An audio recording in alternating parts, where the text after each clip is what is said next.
파리의 첫인상은 어떻게 보면 약간 저한테는 시골 같았습니다. 한국에 비해서 스케일이 굉장히 작은 거죠. 사람 보행을 위주로 하는 도시이기 때문에 그런 부분이 굉장히 좀 인상적이었습니다. 그래서 많은 사람들이 자전거를 타고 다니고 그러면서 걸어서 어디든지 갈 수 있는 그런 도시, 그리고 공공장소에서 누구든지 카페를 마시면서 굉장히 편하게 행복해 보이는 그들의 얼굴이 좀 저한테는 인상적이었습니다. 안녕하세요. 저는 지움플러스 대표 건축가 김성훈이라고 하고요. 프랑스 건축사고, 현재는 건국대학교 건축전문대학원에서 겸임교수로 아이들도 가르치고 있습니다. 저는 현재는 또 이제 프랑스 국제생물종 다양성 기관인 IBPC의 한국 파트너로 활동을 하고 있습니다. 저는 2005년도에 프랑스 유학을 가게 됐는데요.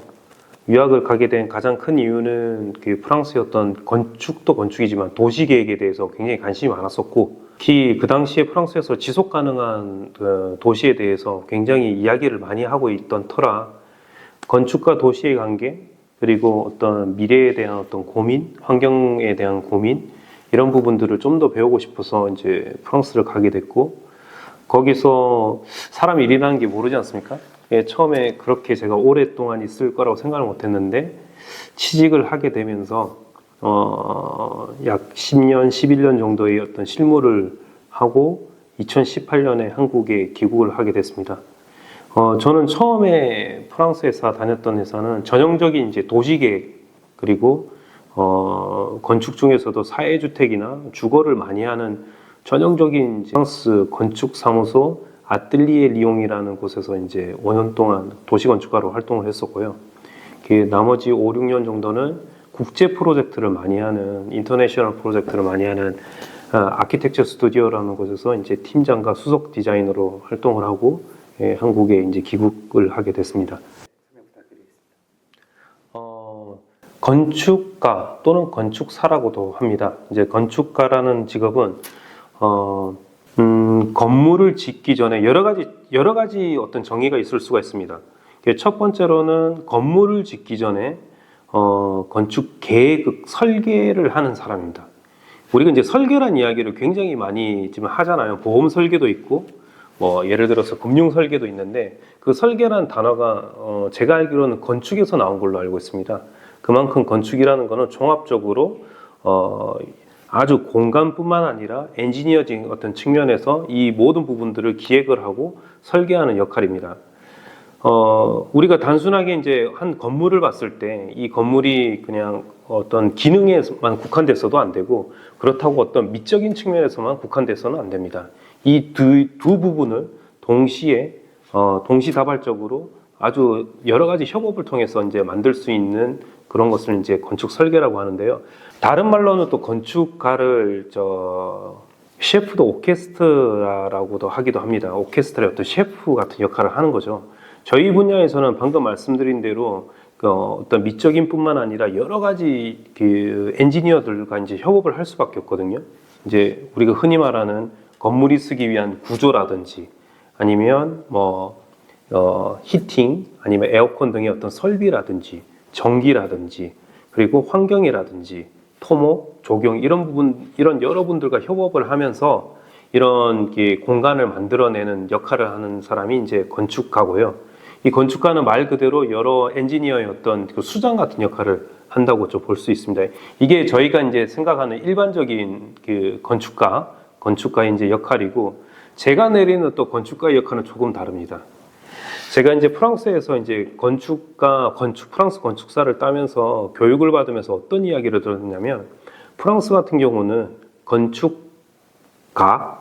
건축가라고 하는 직업은 녹봉을 받는 직업이라고 합니다. 녹봉. 국가에서 이제 그 사람한테 어떤 월급이나 지분을 주는 거죠. 월급이나 어떤 급여를 주는 거죠. 그러니까 건축가의 월급은 급여라고 하지 않고 우리나라 말로 번역을 하면 이게 녹봉이더라고요. 그래서 왜 그러냐면 4개, 5개의 이제 직업군이 이렇게 국가의 이익을 위한 어떤 직업군이라고 분류가 되거든요. 건축가와 의사와 그리고 법적인들, 그리고 선생님, 이런 분들. 그러니까 말 그대로 공익을 위해서, 나라의 어떤 공익을 위해서 이 단체 어떤 사회 공익을 위해서 할 수 있는 그런 아주 그 똑똑한 집단의 한 분류로 이제 분류가 되는 거죠. 그래서 저한테는 건축가는 단순하게 공간을 기획을 하고 어떤 건물을 설계하는 사람들 이상으로 공공에 대해서 고민을 하고 그리고 지금 사는 환경에 대해서 고민을 할 수 있는 사람이어야 된다고 또 생각을 합니다.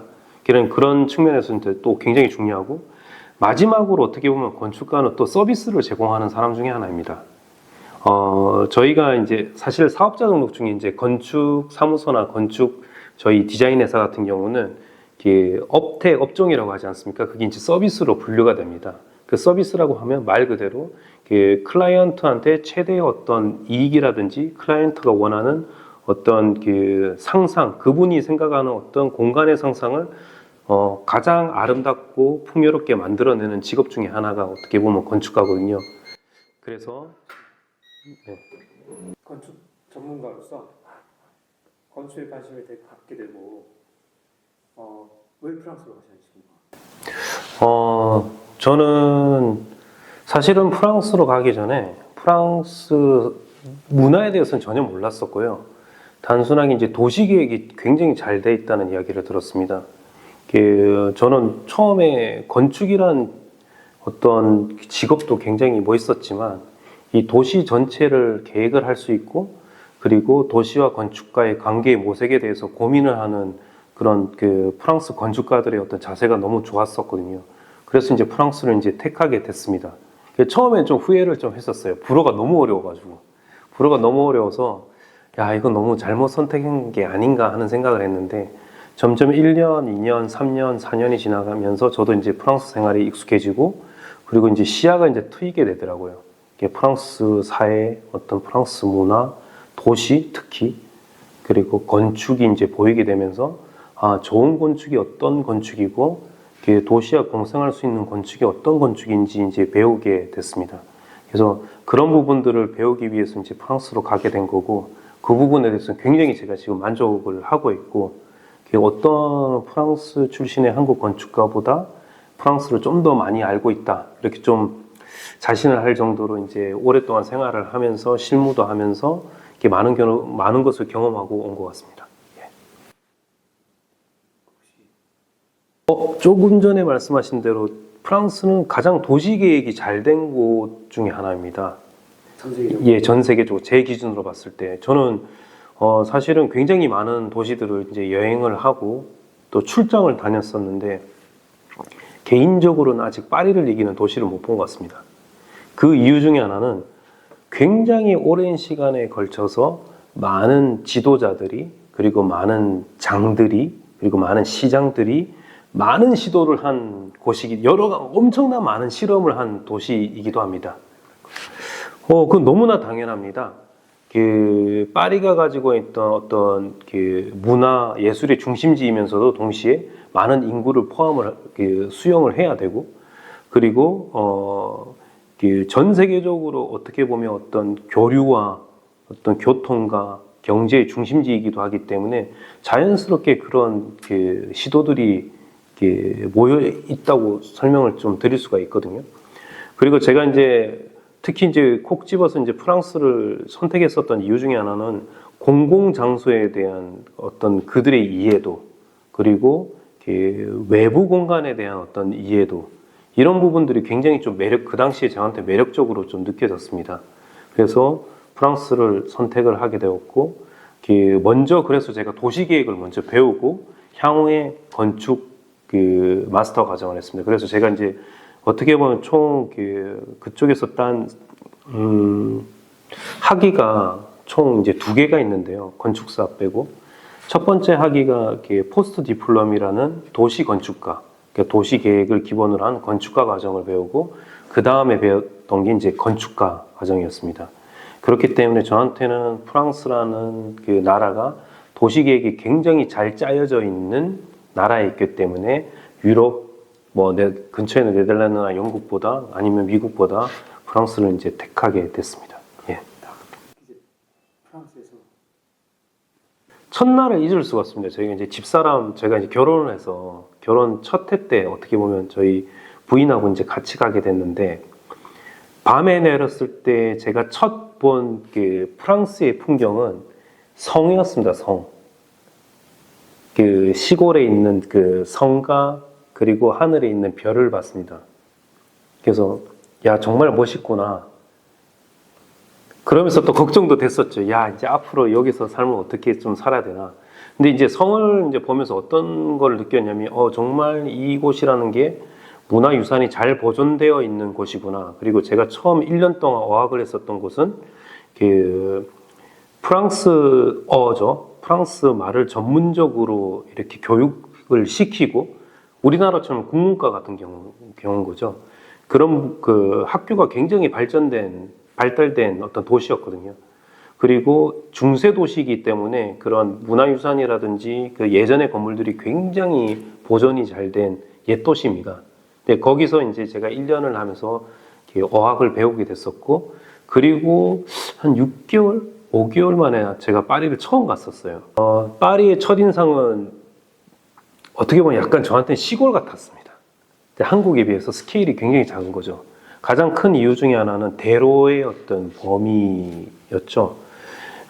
한국에서 사실은 2차선도 보기가 쉽지 않지 않습니까? 2005년도였습니다. 그 당시만 해도 굉장히 큰 대로가 많았었고, 프랑스는 2차선은 기본이고 조금 많다 싶으면 10차선 정도, 굉장히 큰 도로입니다. 보통은 한 8차선, 6차선 뭐 이 정도밖에 안 되는 거죠.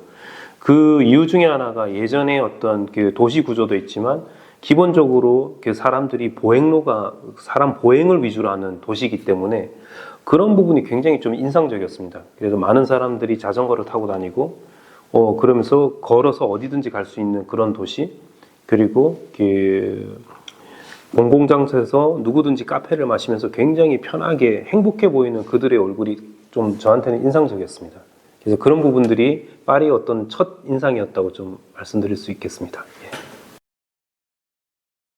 사람들이 생각보다 양복보다는 청바지를 굉장히 많이 입고 다니더라고요.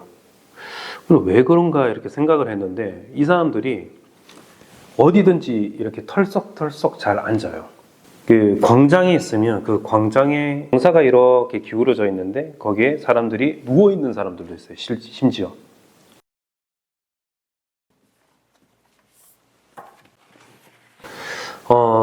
프랑스의 건축은 그 도시 계획을 철저하게 기반으로 한 건축이라고 좀 보시면 됩니다.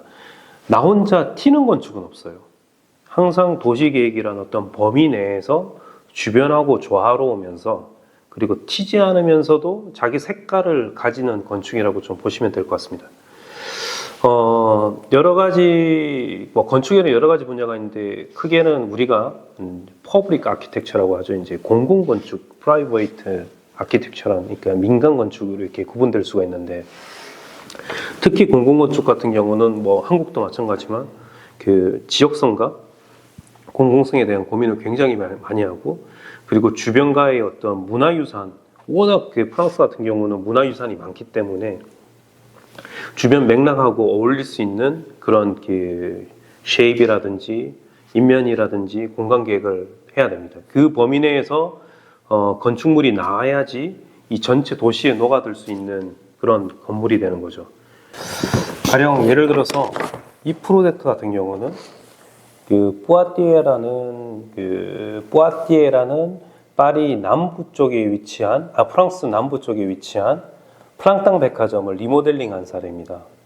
그래서 프랑땅 백화점이라는 곳을 그 고급 레지던스로 이제 바꾼 사례이기도 한데, 여기서 보시면 그 기존 어떤 프랑스 건축의 어떤 수직적인 요소, 그런 인면적인 요소를 우리가 유지를 하면서 이걸 현대적으로 재해석을 좀 했다고 좀 보실 수가 있습니다. 그만큼 그 프랑스 건축, 유럽 건축을 저희가 이제 이야기를 할 때는 주변 맥락을 무시를 할 수가 없습니다. 그래서 한국처럼 내가 낸데 이런 건축물이 아니라 얼마만큼 주변에 잘 녹아들면서 방금 말씀드린 대로 내 색깔을 낼 수 있느냐가 굉장히 좀 중요하다고, 그게 어떻게 보면 프랑스 건축의 어떤 철학과 그리고 어떤 그 가치라고 좀 생각을 합니다. 나뿐만 아니라 주변까지 같이 돋보이게 할 수 있는 좋은 건축, 이런 부분들이 프랑스 건축의 굉장히 매력이고, 이런 부분들을 좀 더 고급스럽게 만들어낼수록 건축가의 가치가 좀 높아진다고 좀 보면 될 것 같습니다. 예. 그런 너무 많아서 사실은 제가 좋아하는 건축물이 너무 많은데 그걸 이야기를 하다 보면 거의 밤을 샐 것 같아요. 그래서 그 중에서 가장 저하고 어떻게 보면 코드도 맞고, 그리고 굉장히 역사적으로도 현대 건축 역사, 그리고 프랑스 건축사에서도 굉장히 중요하고 사회적으로 문화적으로도 중요한 건물을 좀 소개하려고 합니다. 성트르 퐁피두라는 센터라는 미디어 센터 겸 전시장입니다. 이제 파리 중심가에 있고요. 다음에 혹시 이제 우리 독자분들이 가시게 되면 제가 꼭 가보셔야 하는 곳 중에 하나예요. 이 건물이 왜 의미가 있냐면 여러 가지 측면에서 의미가 있는데, 첫 번째로는 너무나도 여러분들이 아시다시피 프랑스에 이제 굉장히 좋은 미술관들이 많잖아요. 3대 미술관이 있어요. 전 세계 3대 미술관이 지금 파리에 있는 거죠. 그래서 첫 번째가 여러분들이 너무나 잘 아시는 루브르 박물관, 그리고 두 번째가 오르세유 미술관, 그리고 세 번째가 뽕피두 센터입니다. 루브르 박물관은 르네상스 이후에 그런 근대 전까지의 어떤 작품들, 이탈리아 작품부터 시작해서 근대까지의 작품들이 있는 그런 미술관이고요. 박물관이고, 그리고 오르세유 미술관 같은 경우는 근대부터 이제 근대 시기 때, 근대 방고흐라든지 이런 분들의 어떤 미술품들이 수장이 된 미술관이고, 그리고 뽕피두 센터는 현대 팝아트부터 피카소, 그리고 여러 가지 현대 미술가들이 있는 미술관이면서 동시에 복합적인 영화관도 있고 도서관도 있는, 굉장히 센세이션을 했었죠, 그 당시에. 근데 제가 이 건물을 굉장히 좋아하는 이유 중에 하나는 이 건물이 가지는 어떤 기능뿐만 아니라 광장입니다, 광장. 이 사진이 지금 잘 보이시는지 모르겠지만, 이 사진을 이렇게 보시면 이 광장에 많은 사람들이 지금 앉아 있어요. 이게 한국에서는 좀 보기 힘든 장면입니다. 제가 처음에 프랑스를 갔을 때 굉장히 좀 인상적이었고 좀 놀랬던 부분 중에 하나는, 이거는 뭐 미국 문화도 마찬가지지만, 네, 사람들이 생각보다 양복보다는 청바지를 굉장히 많이 입고 다니더라고요. 왜 그런가 이렇게 생각을 했는데, 이 사람들이 어디든지 이렇게 털썩털썩 잘 앉아요. 그 광장에 있으면 그 광장에 경사가 이렇게 기울어져 있는데 거기에 사람들이 누워 있는 사람들도 있어요. 심지어 사람들이 밟고 지나가는 곳이에요. 거기에 이제 사람들이 누워 있고 앉아서 공연도 보고, 이런 광장 문화를 극단적으로 잘 표현해 준 곳이 뽕피두 센터입니다. 그런 미술관의 어떤 기능, 전시장의 기능뿐만 아니라 광장을 통해서 이 주변의 컨텍스트를 적극적으로 받아들이고, 이 광장 자체가 어떻게 보면 무대의 어떤 객석이 되는 거죠. 건물은 어떤 무대가 되는 거고요. 이런 게 가능했던 게 이 뽕피두 센터 건축가가 렌조 피오노라는 이탈리아 건축가인데요. 그런 이야기 굉장히 많이 들으셨을 거예요. 모든 도시의 기본은 로마다, 이탈리아다. 이탈리아 광장이 굉장히 잘 돼 있지 않습니까? 깜포 광장이라는 곳에 영감을 받아가지고 이분이 이 광장을 건축에 도입을 했습니다. 그래서 저 개인적으로 굉장히 좋아하는 건축물 중에 하나고요. 그래서 이 15분 도시라는, 그리고 이제 두 번째로 제가 프랑스 건축이라기보다 도시 건축이라고 좀 말씀을 드릴게요. 많은 지금 지도자들한테 굉장히 핫한 단어가 있어요. 15분 거리. 15분 거리라고 하는 거는 내 집에서 15분 내에 어디든지 가든 모든 인프라와 생활 SOC, 그리고 가든, 정원, 공원들이 있다는 것입니다. 이 단어는 사실은 어느 사회학자가 만들었는데, 제가 이 사회학자의 철학을 끄집어낸 게 지금 프랑스 시장님이신 안 이달고 시장님이 이제 이 파리 15분 도시를 어떻게 보면 본인의 아젠다로 이제 만들었거든요. 개인적으로 제가 이제 여러 지자체장들을 이제 컨설팅을 하고 그쪽 관련된 도시 연구 용역을 하면서 이 15분 도시는 거의 단골 손님으로 나오고 있어요. 이게 사람이란 게 운때가 있는 것 같아요. 이 안 이달고 시장이 굉장히 어떤 운때가 잘 맞아떨어졌던 것 중에 하나가 사실은 파리가 지금 현재 가보시면 굉장히 많은 공사가 일어나고 보행로가 지배를 하는 도시로 지금 바뀌고 있어요. 차도가 없어지고 보행로가 많아지고 녹지가 많아지고 처음에 코로나가 터지기 전에 이런 정책들을 일으켰을 때 많은 파리 시민들이 엄청나게 반대를 했습니다. 너무 불편하지 않냐? 야, 이렇게 공사를 다 해버리면 도대체 자동차는 어떻게 다니냐? 근데 과감하게 이제 이달구 시장이 계속 그거를 이제 진행을 했었죠. 근데 2020년에 이제 코로나가 터진 거예요. 근데 파리시는 사실은 굉장히 그 밀도가 높은 도시이기 때문에 환풍도 잘 안 되고 통풍도 잘 안 되고 그래서 이제 사람들이 사실은 지하철을 타고 다니고 한다는 게 사실은 감염률이 굉장히 높았어요. 그러니까 감염률이 안 높게 하려면 걸어 다닐 수 있게 하면 굉장히 좋은 거 아닙니까? 그 당시에 내 집에 15분 안에 모든 것을 갖춘다는 그 이론이 코로나 시기하고 딱 맞아 떨어진 거예요. 그래서 이 15분 도시라는 정책이 이제 펼치게 되면서 파리시는 본격적으로 생태 도시로 바뀌고 있습니다. 지금. 그래서 새로운 아파트 단지를 만들 때도 이런 15분 거리 어떤 개념 그리고 생태라는 개념이 이제 적용이 되면서 여러분들이 아는 그 문화유산의 어떤 예술의 도시가 아니라 예술의 도시뿐만 아니라 지금은 생태 도시로도 지금 굉장히 바뀌고 있고 그 패러다임이 전환이 변하고 있어요. 그래서 이런 부분들이 전 세계의 지자체장들, 리더들이 관심을 가지고 굉장히 좋은 도시계획의 어떤 사례라고 이제 생각을 하시고 있습니다. 스페인에 있는 안토니오 가우디가 이제 설계한 성가족 대성당, 아름다운 건축물이라고 좀 말씀을 드릴 수가 있습니다. 그런 아름다움의 어떤 의미를 좀 부여를 했었던 거는 기능을 넘는 거죠. 크게 저희가 이제 디자인이라고 하면 두 가지 측면이 있어요. 제가 이제 학생들을 가르칠 때도 항상 그런 이야기를 하거든요. 즐길 수 있는지 네. 그렇게 궁금합니다. 아, 이게 참 어려운 질문이긴 한데 이 보는 관점이 좀 달라서 다를 수도 있지만 사실은 이제 제가 이제 유학 시절 때 저도 용돈을 벌어야 되니까 간간히 가이드를 한 적이 좀 있었습니다. 근데 굉장히 시간이 짧게 오세요. 1박 2일에 모든 걸 다 하시려고 하는데 파리는 적어도 일주일 정도 시간을 가지고 좀 천천히 이렇게 좀 탐방을 하시고 보시는 게 좀 좋을 것 같습니다. 기본적으로 파리를 가셨을 때 제가 이제 추천드리는 거는 걸어라는 겁니다. 걸어라.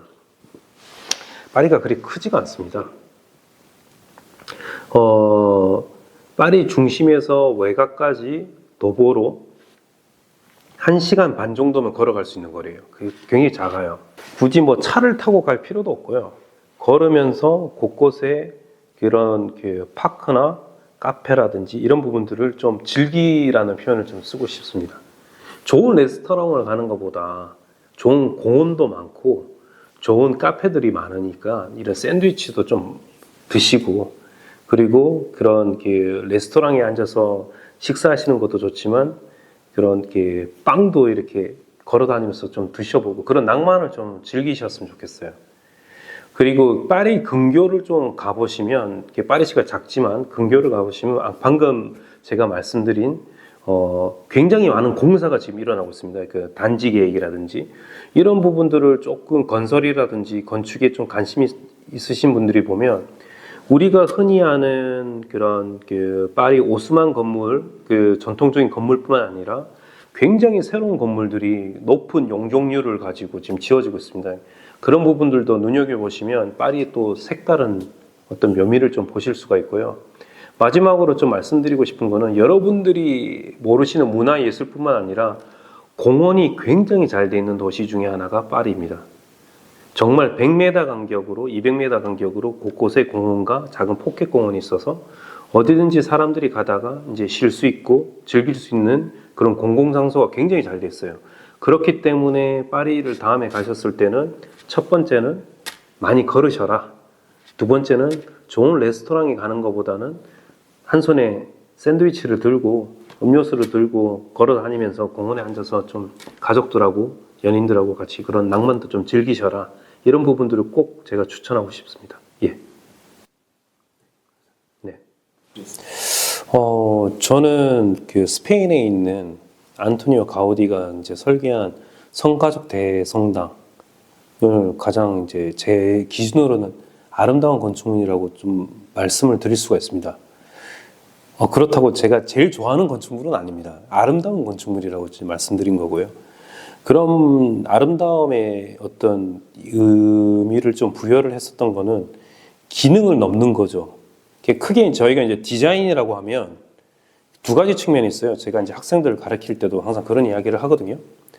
디자인은 에스테티컬, 그러니까 미적인 측면이 있고 펑션, 기능적인 측면이 있어요. 성가족 대성당은 철저하게 미적인 측면에 치유된 케이스라고 좀 생각을 합니다. 특히 이제 저 같은 경우는 또 가톨릭 독실한 이제 가톨릭 신자이기도 하고, 그리고 이제 향후에 대표님하고 이제 이야기를 하면서 바이오필릭 디자인을 이야기하기 때문에 자연을 모방을 하고 자연을 담고 담는 건축을 추구하는 건축가이기 때문에 이런 두 부분들을 굉장히 잘 융합을 한 케이스가 성가족 대성당이라고 합니다. 그래서 다음에 CEO 저널 우리 독자님들께서 이제 스페인의 대가족 성당을 가시게 되면 이 내부가 이런 기둥을 받치는 방식들이 나무의 어떤 숲을 이제 굉장히 아티피셜하게 이제 인위적으로 표현을 했습니다. 그래서 그런 부분들이 저한테는 굉장히 좀 아름다운 건축물 중에 하나고요. 그 천재가 만들어낸 그거를 감히 어떤 건축가도 이뤄낼 수가 없고, 이 과정이 거의 100년이 넘게 계속 이어왔던 과정이 있기 때문에 저한테는 세계에서 가장 아름다운 건축물 중에 하나라고 좀 생각을 합니다. 또 신자이기도 하고, 그래서 그런 측면에서 저는 세계에서 가장 아름다운 건축물이 저한테는 대가족 성당이다, 이렇게 말씀드릴 수 있겠습니다. 네. 많은 차이가 있는데 저는 기초에 대한 이야기를 좀 드릴 수 있을 것 같아요. 자, 그렇다고 제가 말씀드리는 이 부분이 한국 건축을 절대 무시하는 건 절대 아닙니다. 하지만 좀 솔직하게 말씀을 드릴 수밖에 없을 것 같아요. 한국 건축과 유럽 건축의 차이는 어른과 중년의 건축가 아이 정도 수준이라고 좀 볼 수가 있을 것 같아요. 이거는 지금 현재 저희 같은 직종에서 열심히 하고 계시는 저희 건축가들을 절대 폄하하는 건 절대 아닙니다. 그 배경이라고 좀 생각을 하거든요. 좀 생각을 해보시면 유럽의 건축물들은 이미 오래전부터 그 문화라든지 역사라든지 예술, 사회에 대한 고민, 환경에 대한 고민들이 축적이 돼서 도시가 만들어지고 거기에 건축물들이 자연스럽게 같이 공존하는 시스템인 거고요. 한국은 안타깝게도 너무나 아픈 역사들이 많지 않습니까? 그 식민지를 겪으면서 굉장히 좋은 문화유산들을 전부 다 절단이 됐었고 없어지고 파괴가 됐었고, 그리고 우리는 바로 6.25 전쟁을 이루면서 많은 부분들이 국토가 황폐화되고 잘 산다는 개념보다 살아남기 위한 구조의 어떤 도시를 만들어야 되는 어떤 숙제가 있었죠. 그래서 60년대, 70년대 때 사람보다는 먼저 교통이 이제 돌아야지, 물류가 돌아야지 돌아갈 수 있는 어떤 시스템을 만들어서 안타깝게도 이 모든 게 차가 지배하는 어떤 도시 구조를 이제 만들어졌고, 그래서 먼저 도로가 먼저 놓이고 그 다음에 땅이 쪼개지고 건축물이 올라간 케이스가 이제 한국인 거죠. 그러니까 전체를 본다기보다는 먼저 도로가 지어진 짜투리 땅에 건물을 짓다 보니까 이게 조화로운 건축을 이뤄낼 수가 없는 거예요. 그리고 또 안타까운 한국 건축의 어떤 실상 중에 하나가 아파트를 예를 들 수가 있죠. 사실은 정말 안타까운 것 중에 하나가 이 콘크리트 건물이 뭐라고 이 말도 안 되는 몇십억이 되는 가격을 지금 하고 있지 않습니까? 심지어 어떤 분들은 실제로 그곳에 가지 않고 모델하우스에서 상품만 보고 사시는 분들도 많아요. 이 소비자들이 건축을 대하는 방식도 한국 건축과 유럽 건축의 어떤 큰 차이라고 좀 생각을 합니다. 한국에서는 좀 더 건축을 부동산적인 가치로 이제 보시는 거고, 유럽에 사시는 분들은 건축을 공간 또는 장소, 좋은 그 건축에 대해서 좀 그 생각을 많이 하세요. 그러다 보니까 건축가들에 대한 대우도 굉장히 다릅니다. 건축가들에 대한 대우. 한 예로 제가 지금 고등학교 1학년 쌍둥이 딸의 아빠인데 걔들이 이제 프랑스에서 태어났어요. 제가 사는 그 동네에서 이제 건축가가 그렇게 많지가 않았었고, 그리고 제가 이제 건축가라는 직업을 말했을 때 제가 비록 외국인임에도 불구하고 굉장히 높은 존경을 받았습니다. 이 직업에 대해서. 그만큼 건축가라는 직업은 단순하게 공간을 만드는 사람 이상으로 좋은 환경을 만드는 사람이고 좋은 도시를 만드는 사람이라고 유럽에서는 그렇게 인정을 해주는 거죠. 근데 한국에서는 그냥 집장사? 뭐 이렇게 생각하시는 분들도 있어요. 이런 그 건축과 건축에 대한 대하는 자세가 다르기 때문에 저는 감히 한국과 유럽의 건축은 어른과 아이의 어떤 갭이다. 하지만 그렇다고 지금 한국이 절대 지금 뭐 수준이 낮다 이런 건 절대 아닌데 저희는 가독이라고 좀 생각을 해요.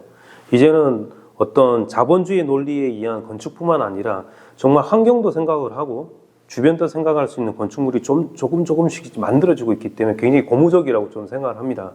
이런 부분들이 이제 쌓였을 때 우리나라도 굉장히 그 건축 도시적으로 강국이 될 수 있다고 좀 생각을 하거든요. 지금 가독이라고 좀 생각을 합니다. 아파트를 볼 때 주요 관점으로 봅니다. 그래 크게 요약을 하면 베란다, 알파룸, 다이닝룸, 거실의 어떤 역할의 축소. 예. 그래서 사실은 금액의 문제가 좀 크죠. 금액의 문제가.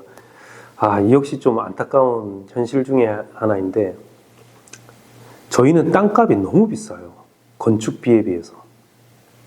한 예로 이 예시는 거의 한 3, 4년 저희 이제 건축비가 많이 올랐다는 이야기는 우리 대표님께서도 들으셨을 거예요. 갑자기 이제 물가가 올라가면서 건축을 공사하는 비가 올랐어요. 갑자기 올랐어요. 엄청나게. 저는 사실은 좀 투자를 해야 된다. 건물에. 땅값에 대해서 건축비가 너무 투자가 안 되고 있는 현실입니다. 지금 사실은. 그렇기 때문에 층간소음도 사실은 저희가 뭐 부실 시공을 떠나가지고 그 사이에 층과 층 사이에 건설사가 소음제라든지 그런 어떤 레이어를 만들면 충분히 층간소음을 막아낼 수 있다고 생각을 하거든요. 근데 그런 부분들에 다 이제 공사비와 이제 직결이 되는 거죠. 그 레이어 층이 있었을 때 층간소음의 어떤 데시벨이 낮아지는 건 엄청납니다. 근데 그런 부분들을 좀 간과를 하고 있는 것 같아요. 그리고 저희가 또 이제 벽식 구조가 굉장히 많아요. 벽식 구조라고 하면, 어떻게 설명을 해야 될까? 이 건물 성냥갑처럼, 우리 성냥갑 아파트라고 하지 않습니까? 성냥갑처럼 이렇게 똑같은 층들이 벽을 이제 중심으로 이렇게 쭉쭉쭉 이제 건물이 올라가는데, 저희가 기둥과 어떤 슬라브식의 어떤 기둥부 시스템으로 만약에 설계가 진행이 되고 공사가 진행이 된다면 그런 층간소음이 굉장히 이제 줄어듭니다. 이건 사실은 건설 방법의 어떤 그 방법 중에 하나죠. 아파트의 어떤 건설 방식이 좀 바뀌어야 됩니다, 지금. 그런 부분들이, 우리 건축가, 건설 엔지니어 쪽에서 고민을 하고 해야 되는 방향 중에 하나라고 생각을 합니다. 예. 그럼 현재 저는 당연히 외부 공간입니다. 외부 공간을 어떤 식으로 만들어내냐가 가장 중요한 역할이라고 생각을 할 수 있어요. 우리가 외부 공간이라고 하면 마당, 가장 쉽게는 마당, 그리고 테라스, 베란다, 그리고 옥상, 뭐 이렇게 좀 이야기를 할 수 있겠죠. 그리고 또 집이라고 하면 일단 사람이 거주하는 곳이기도 합니다. 사실은 이제 아파트와 집의 가장 큰 차이 중에 하나는 외부 공간을 얼마만큼 많이 풍요로운 공간을 많이 담아낼 수 있냐가 이제 집인 것이고, 아파트는 정형화돼서 그런 외부 공간이 사실은 베란다밖에 없죠. 그렇기 때문에 집을 건축하기에 있어서 얼마만큼 외부 자연 공간을 나의 건물로 끌어들일 수 있냐, 이런 부분들이 아주 굉장히 큰 포인트고요. 그렇다면 이렇게 말씀하실 수도 있어요. 아니, 외부 공간을 실컷 만들어 놨는데 우리나라는 사계절이 이제 극한에 지금 다다르고 있지 않습니까? 실제로 그 외부 공간에서 할 수 있는 그 빈도가 굉장히 낮아지고 있어요. 이제 그렇다면 사실 이런 외부 공간들이 필요하냐? 저는 그렇지 않다고 생각합니다. 1년에 우리가 쓸 수 있는 시간이 아주 한정돼 있더라도 내 집에 마당이 있고 없고는 굉장히 큰 차이라고 생각을 해요. 내 집 안에서 밖을 바라보는 풍경, 이 밖이 자연의 어떤 변화에 의해서 봄도 느낄 수 있고 여름도 느낄 수 있고 가을도 느낄 수 있고 겨울도 느낄 수 있다는 것은 시각적으로도 그렇고 그 체감적으로도 그렇고 굉장히 중요하다고 좀 생각을 합니다. 저는 아직까지는 제 집을 지금 못 지었는데 그래도 마당에 있는 집에 살고 있어요. 양평에서. 제가 굉장히 좋아하는 그 일가 중에 하나는 아무리 추워도 항상 커피는 밖에서 마셔요. 커피를 항상 밖에서 마시거든요. 그 짧게라도 그 찬바람과 새소리를 듣는 게 너무 좋더라고요. 이제 저도 나이가 이제 들었는지 모르겠지만 그런 그 자연이 주는 어떤 좋은 선물들을 온몸으로 받아들이는 게 너무 좋더라고요. 이런 부분들이 바로 있는 게 어떻게 보면 집을 건축하는 데 있어서 굉장히 좋은 요소고, 저희는 큰 마당이 꼭 큰 마당이나 큰 외부 공간을 절대적으로 생각하지는 않습니다. 집을 건축할 때 가장 중요한 거는 얼마만큼 외부와 외부 공간과 그 접촉하는 면적을 맥시멈으로 만들 수 있냐, 이 부분이 이제 제가 좀 생각하는 건축 철학이고 중요한 관점이고, 그리고 얼마만큼 자연의 소리, 자연의 어떤 냄새, 그런 부분들을 적극적으로 우리 집안에 끌어들일 수 있냐, 이런 부분들을 제가 제일 잘하는 분야이기도 하고, 이런 부분들이 향후에 말씀드리는 바이오필릭의 어떤 아이디어이기도 합니다. 예. 아파트에서 가장 중요한 저는 무조건 베란다입니다. 제가 알기로는 2000년 초반에 베란다 확장법이라는 게 생겼어요. 이게 참 안 좋은 법인데, 그 베란다 확장법이 이제 생기면서 그 안방의 어떤 치수를 좀 더 늘린 거죠. 그러면서 우리가 뺏긴 게 그 외부하고 유일한 어떤 접촉 공간이 이제 베란다 공간인데, 발코니라고도 하죠. 이 부분이 얼마만큼 풍요롭냐에 따라서 아파트 공간의 가치가 좀 높아진다고 생각을 합니다. 여러분들 기생충 이제 영화를 다 아실 겁니다. 그 상류층 윗집이죠. 그러니까 이성균과 조여정이 사는 집은 넓은 마당이 있어서 굉장히 극부자로 나오고, 그 나머지 송강호 배우 그 집은 이제 반지하. 그러니까 쉽게 말해서 자연과의 접촉이 없고, 기생충에서는 자연과의 접촉을 가지고 있는, 얼마만큼 자연을 소유하냐가 이제는 어떤 부의 가치를 측정하는 어떤 도구가 된 것 같습니다. 그러면 아파트에서 이런 거를 접촉할 수 있는 유일한 부분이 바로 베란다라고 좀 생각을 하거든요. 이런 부분들이 그 아파트 삶에 있어서 가장 중요한 요소라고 좀 생각을 하고요. 심지어 그런 그 기사도 본 것 같습니다. 코로나 시대 때 많은 젊은, 우리 대표님 같은 많은 젊은 이제 신혼부부들이 베란다를 자기만의 특성 있는 공간으로 꾸민 사례들을 좀 봤어요. 거기가 일종의 카페가 될 수도 있고, 식물원이 될 수도 있고, 아니면 작은 정원이 될 수도 있고, 이런 부분들이 MZ세대 좀 신혼부부들한테 굉장히 히트 상품이라고 좀 들었거든요. 저는 이제 앞으로는 베란다 이 부분이 점점 더 야외로 노출되는 발코니 형식으로 갈 것 같아요. 프랑스 예를 다시 한번 좀 들어볼게요. 프랑스 같은 경우는 발코니가 있고 없고가 집값 차이가 약 20%, 10% 정도 차이가 납니다. 근데 국내에서는 발코니에 대해서 아직까지 그렇게 사람들이 선호하진 않아요. 이 부분을 어떻게든 막아서 내 안방으로 쓰죠. 근데 유럽 사람들은 달라요. 유럽 사람들은 발코니를 굉장히 선호를 합니다. 아마 여러분들도 많이 기억나시겠지만 코로나 때 이태리에서 이제 사람들이 못 나가니까 발코니에서 나와서 기타를 치고 했던 그 장면들이, 노래를 불렀던 장면들이 전 세계에서 굉장히 유행을 했었잖아요. 그만큼 발코니는 외부하고 접촉할 수 있는 유일한 공간 중에 하나입니다. 이런 부분들이 넓으면 넓으면 우리가 테라스라는 표현을 이제 쓰게 되는 거고요. 그렇기 때문에 아파트에서 어떻게 보면 제가 가장 중요한 요소, 자연적 요소를 끌어들일 수 있고 어떤 삶의 어떤 가치를 높일 수 있는 부분 중에 하나가 바로 발코니인 것 같고요. 두 번째 사로는 이제 멀티룸을 좀 들 수 있을 것 같아요. 요새 새로운 그 아파트 상품들을 보면 재택근무가 많아지게 되면서 이제 멀티룸이 서재 이런 부분들이 아주 작게라도 굉장히 각광을 갖고 있는데 저는 절대적으로 좀 필요하다고 좀 생각을 해요.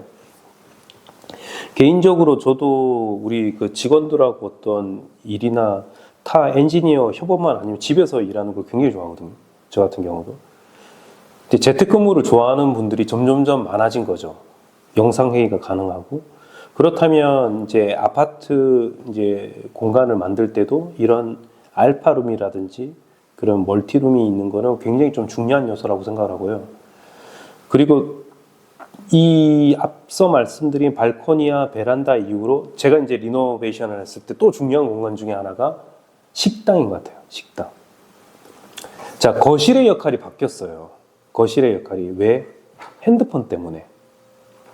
저희 집은 TV가 없습니다. TV가 없는 중에 생각보다 굉장히 많아요.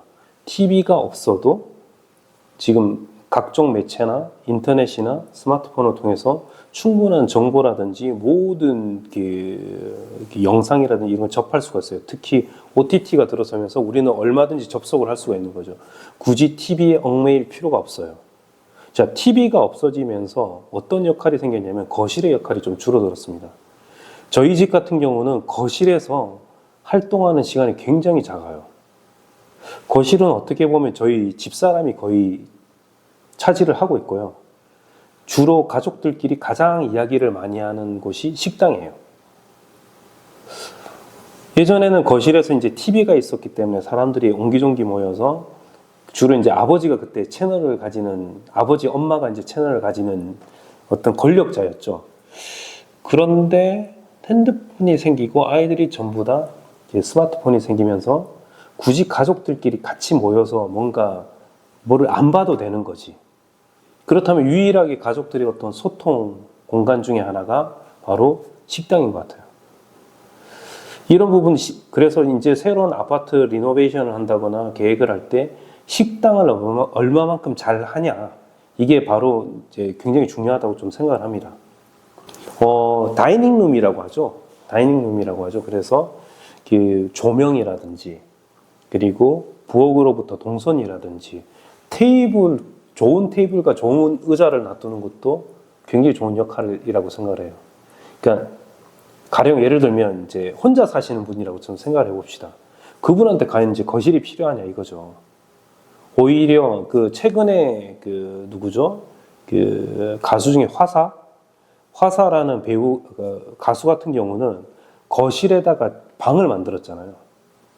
그러니까 우리가 관념적으로 생각했었던 거실의 역할이 지금 없어지고 있다는 거죠.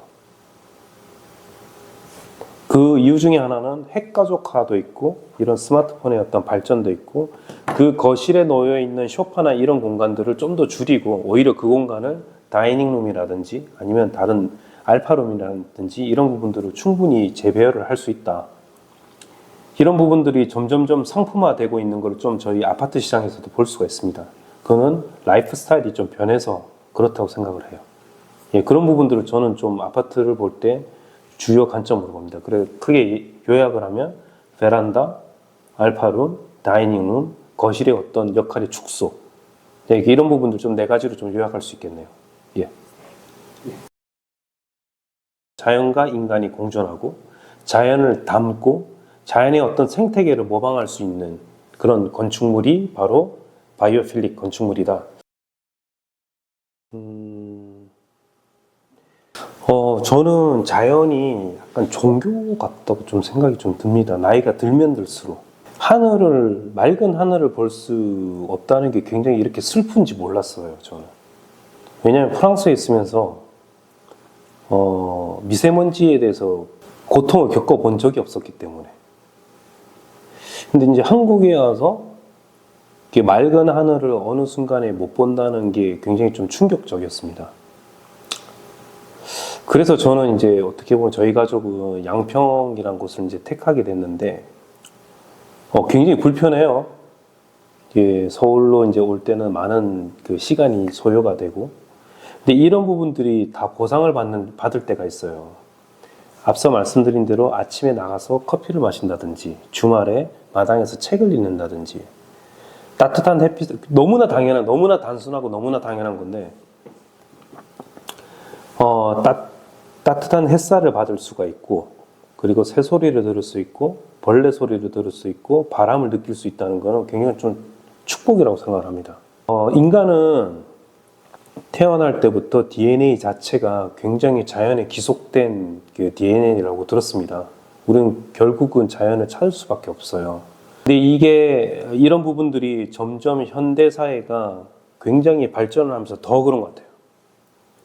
지금 안타깝게도 우리 이제 서울이라든지 대도심에서 녹지를 볼 수 있는 게, 물론 이제 공원들이 굉장히 많아지고는 있지만, 그런 게 실제로 그런 녹지를 볼 수 있는 게 점점 줄어들고 있죠.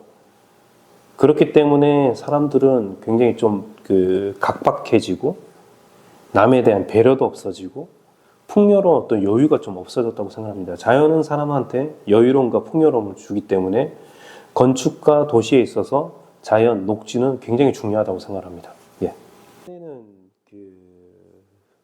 그걸 제가 체험하고 있잖아요. 가령 예를 들면 굉장히 이건 좋은 경험이라고 생각하는데, 건축가로서 특히 제가 강남에 있다가 저희 집에 갔을 때 이 반전되는 감성이 너무 좋아요. 우리나라에서 가장 화려한 도시 중에 하나가 강남이라고 생각을 합니다. 높은 빌딩과 네온 사인과 많은 차와 많은 사람, 소음, 그리고 굉장히 액티비티. 제가 그렇다고 도시를 싫어하는 건 아니에요. 저는 계속 도시에서 살았고 도시를 너무 좋아하는 사람 중에 하나입니다. 이런 화려함과 어떤 불빛 건물들에 있다가 이곳에서 마치 저녁까지 이제 약속을 해요. 예를 들어서 저녁 10시까지 뭐 지인들과 술자리를 가지고 저녁에 11시, 12시 정도에 양평으로 돌아가면 갑자기 엄청나게 밝고 화려한 곳에서 암흑으로 확 바뀝니다. 근데 그 감성이 너무 좋아요. 특히 여름, 제가 제일 자연에서 좋아하는 계절이 늦여름에서 초가을. 이제 항상 그 벌레 소리가 이제 들어들고 선선한 바람이 들어들 때 이 감촉을 너무 좋아하거든요. 그런 부분들이 사람을 굉장히 좀 풍요롭게 만드는 것 같아요. 그리고 아침에 일어났을 때 그 새소리를 듣고 있으면, 그 새소리를 이제 저희가 내추럴 사운드 트랙이라고도 합니다. 자연의 어떤 사운드 트랙. 그 우주가 나한테 주는 기운이라고 해야 되나? 이런 부분들이 사람한테는 굉장히 선한 영향을 미친다고 저는 생각을 하고요. 이런 좋은 환경 요소를 우리 다음 세대, 우리 아이들 세대한테 넘겨줘야 되는 게 바로 어른들의 역할이고 건축가의 역할이라고 생각을 합니다. 사람한테 좋은 건축물이지. 사실은 한옥에 살고 싶어도 저 같은 경우는 여건이 안 돼서 한옥에 좀 못 사는 거죠, 어떻게 보면. 한옥이 주는 가장 큰 장점 중에 하나는 나무란 소재를 들 수가 있어요. 나무는 자연에서 나온 소재잖아요. 그렇기 때문에 사람과 어떤 공간감이 형성이 된다고 생각을 합니다. 실제로 나무를 이렇게 만지고 있으면 그 사람의 온기가 그대로 전해지고 나무의 온기가 전해진다고 하잖아요. 그래서 나무는 단열성도 굉장히 좋아요. 우리가 흔히 말하는 이제 콘크리트 건물 있죠. 콘크리트는 무생물이죠, 어떻게 보면. 생물이 아니죠. 근데 나무는 생명이잖아요. 그렇기 때문에 나무가 주는 어떤 감성이라든지 이게 첫 번째 한옥의 어떤 장점 중에 하나고, 그리고 이제 두 번째는 대청마루 개념이 너무나 좋아요. 대청마루의 개념이.